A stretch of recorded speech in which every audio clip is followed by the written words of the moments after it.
A continuación, vamos a terminar leyendo la introducción del libro La sabiduría oculta en la Santa Biblia de Geoffrey Hodgson.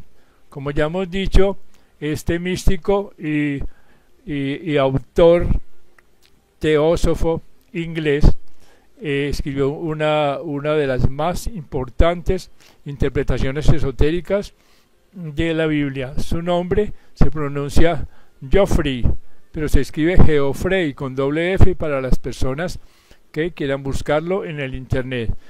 Este importante autor dice lo siguiente en la introducción del mencionado libro. Dice: un gran número de escritores, tanto antiguos como modernos, han afirmado que la sabiduría espiritual y una filosofía práctica de la vida siempre ha estado disponibles para la humanidad, y que por profundamente ocultas que estén, se encuentran en las escrituras de las grandes religiones universales. El hombre, declaran, simplemente tiene que quitar los velos que ocultan la alegoría, la parábola y el símbolo para descubrir un conocimiento que puede otorgar serenidad de mente y corazón y conducir a la iluminación espiritual. Excluyendo las supersticiones primitivas y los folclores populares, se dice que las escrituras y las mitologías de los pueblos antiguos pueden concebirse de manera similar. Sin embargo, existen al menos dos puntos de vista respecto a su origen. Según uno de ellos, los mitos universales se desarrollaron gradualmente como explicaciones de los fenómenos naturales. Las razas primitivas, que poseían poco o ningún conocimiento científico, personificaban las fuerzas de la naturaleza y dramatizaban sus interacciones. Estas leyendas pueden concebirse como mitos populares, a diferencia de aquellos basados en fundamentos históricos o presumiblemente históricos. El segundo punto de vista es que muchas de estas historias antiguas recibieron un profundo significado cosmogónico, religioso, psicológico y moral, gracias a poetas, videntes y profetas que aparecieron más tarde. Esquilo, por ejemplo, utilizó mitos y leyendas griegos para muchos de sus escritos, al igual que Sófocles y Eurípides, entre otros. De esta manera, muchas leyendas arcaicas se preservaron y revitalizaron, imbuyéndolas de significados religiosos y filosóficos. También se dice que los iniciados de diversas escuelas ocultistas y de las religiones de misterios de civilizaciones más antiguas remodelaron deliberadamente las historias escritas para convertirlas en vehículos para transmitir a las razas del futuro sus conocimientos de cosmogonía, de involución y evolución cíclica y de la verdadera naturaleza y destino del hombre. Los científicos modernos también han encontrado que los mitos antiguos, símbolos apropiados para los procesos mentales sutiles que estudian y tratan de dilucidar. Freud, por ejemplo, utilizó la expresión complejo de Edipo y el término talón de Aquiles. Se utiliza a veces para indicar vulnerabilidad. Y Jung, a su vez, encontró arquetipos simbólicos de respuestas humanas en historias antiguas. En muchos sentidos, pues, las religiones y filosofías de los antiguos resultan útiles para el estudiante moderno, mientras que quienes poseen conocimiento del lenguaje sagrado, del censar, del lenguaje cifrado y las claves para su interpretación, reconocen ideas que son comunes a las religiones universales, ya sean exotéricas o esotéricas. El uso universal de símbolos con los que representan estas ideas las hace fácilmente accesibles, porque se sabe que el significado de los símbolos utilizados es constante, al igual que las doctrinas que revelan. Así que, a pesar del reconocimiento de antiguas supersticiones y prácticas mágicas, así como de las personificaciones y dramatizaciones instintivas de los fenómenos naturales por parte de los pueblos primitivos, las escrituras y las mitologías universales pueden considerarse legítimamente como ricas minas de sabiduría eterna, Por lo tanto, ocasionalmente a lo largo de esta obra se presentan paralelos entre declaraciones bíblicas y las mismas ideas que aparecen en diferentes formas en otros escritos sagrados. El valor de este enfoque de la escritura universal se hace evidente cuando las claves de interpretación se aplican a la Biblia. Sin embargo, su éxito se ve obstaculizado por al menos tres prácticas predominantes. La primera es confundir los velos con las verdades que ocultan y revelan al mismo tiempo. El segundo es exigir la aceptación como hecho de mucho de lo que es puramente alegórico y de hecho en muchos casos increíble. El tercero es la insistencia por parte de algunas denominaciones cristianas en la creencia incuestionable de que los dogmas basados en la literatura literal de ciertos pasajes de la Biblia como esenciales para la salvación del hombre aquí y en el futuro. Desafortunadamente, esta práctica va más allá con pronunciamientos ex cátedra de que no afirmar la creencia implícita en dogmas declarados puede conducir a la excomunión e incluso a la condenación eterna. Estas tendencias observables en el cristianismo ortodoxo pueden considerarse especialmente dañinas en el periodo actual de la historia mundial, porque a causa de ellos la atención de los cristianos se retira de las verdades externas. Así pues, estas verdades incluyen la importancia suprema de la búsqueda y el descubrimiento de la presencia divina dentro del hombre. Creo en ti, la esperanza de gloria, dicen los escritos, y el hecho de que la divinidad en todos los hombres se usa, es una misma y es idéntica a todos. Cuando se reconozca plenamente la unidad espiritual entre todos los miembros de la raza humana, la competencia agresiva, el crimen organizado, las guerras de conquista se volverán imposibles.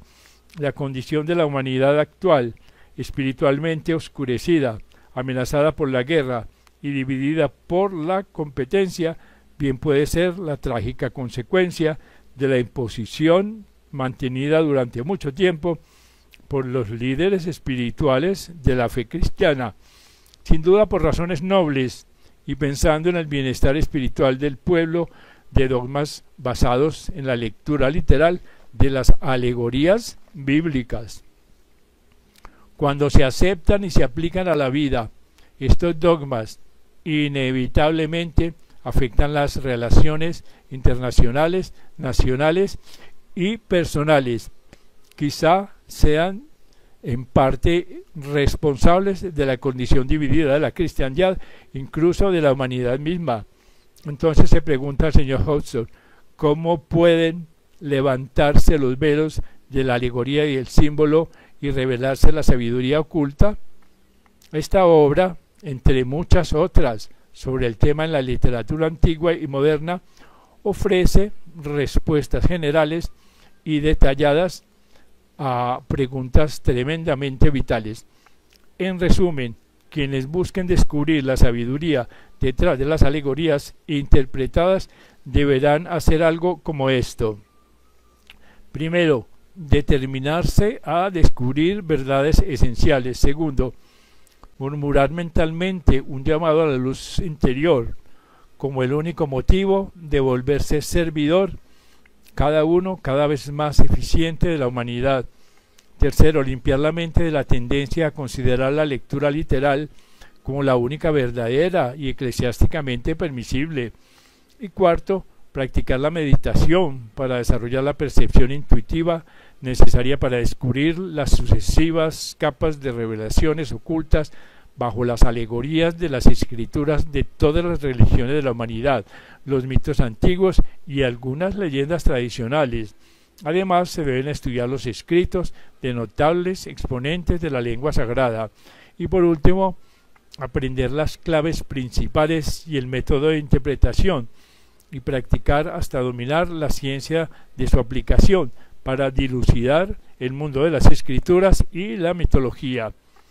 Como se indica en el prefacio del autor, uno siempre debe tener cuidado de no enfatizar demasiado un posible significado simbólico, ni de leer en la relación más de lo que es inherente a ella, o presumiblemente estaba presente en la mente de los autores.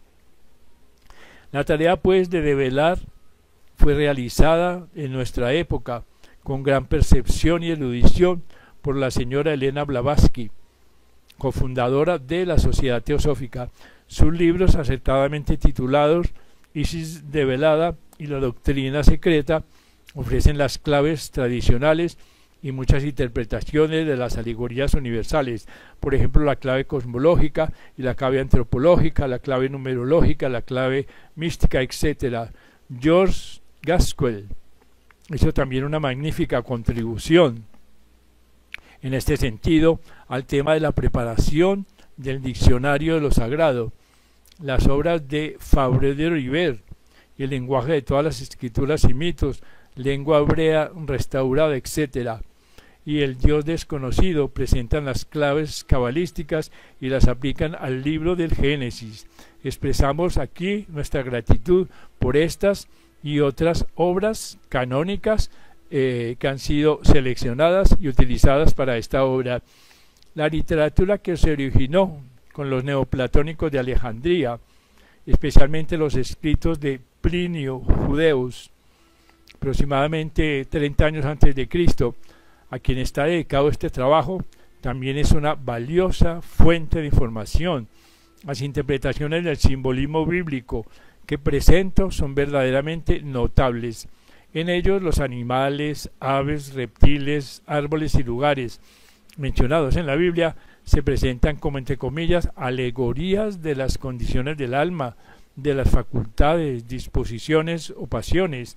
Las plantas útiles son alegorías de las virtudes, las nocivas son afectaciones de los no sabios, y así sucesivamente a través del reino mineral, por el cielo, la tierra y las estrellas, por fuentes y ríos, campos y casas, por los metales, las sustancias, las armas, los vestidos, los adornos, los muebles, el cuerpo y sus partes, los sexos y nuestra condición externa. Son pues símbolos que deben estudiarse cuando se presentan en las escrituras. Como se dijo anteriormente, los discípulos de Amonio Saca fueron llamados analogistas por su práctica de interpretar las sagradas escrituras y las mitologías mediante un principio de analogía y correspondencia, utilizando también en el sistema cabalista y en la filosofía esotérica de los orientales. Cuando se estudia de esta manera, uno se da cuenta de que muchos libros del Antiguo y Nuevo Testamento contienen conocimientos ocultos de gran valor para la humanidad, además de su contenido de enseñanzas metafísicas profundamente importantes.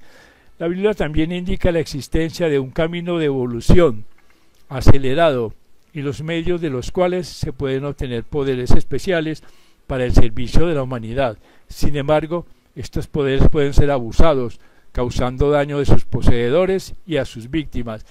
Las enseñanzas más metafísicas de la Biblia están, por lo tanto, como se indicó anteriormente, escritas en un lenguaje alegórico, que vela y al mismo tiempo revela el conocimiento que confiere poder. El Señor Cristo se refirió a este camino de evolución acelerada como, entre comillas, el camino angosto, por el que se entra por la puerta angosta, entre comillas. Isaías escribió sobre el camino de la santidad. De manera similar, el hinduismo enseña sobre el camino del filo de la navaja y el budismo sobre el noble óctuple camino. Este es el camino del discipulado y de la iniciación que conduce en un tiempo relativamente corto a la salvación. Y termina el señor Hodgson diciendo lo siguiente: a medida que los autores de la Biblia presentan la esencia, los procedimientos y los obstáculos en el camino estrecho, así como los poderes alcanzados por quienes lo recorren, se incluyen interpretaciones de alegorías bíblicas desde el punto de vista del camino del desarrollo acelerado en este trabajo. La primera parte contiene una introducción al lenguaje simbólico, algunas claves de interpretación y algunos ejemplos de su aplicación a varios pasajes de las Escrituras. Más adelante se ofrecen interpretaciones del libro del Génesis y algunos de los otros libros de la Biblia.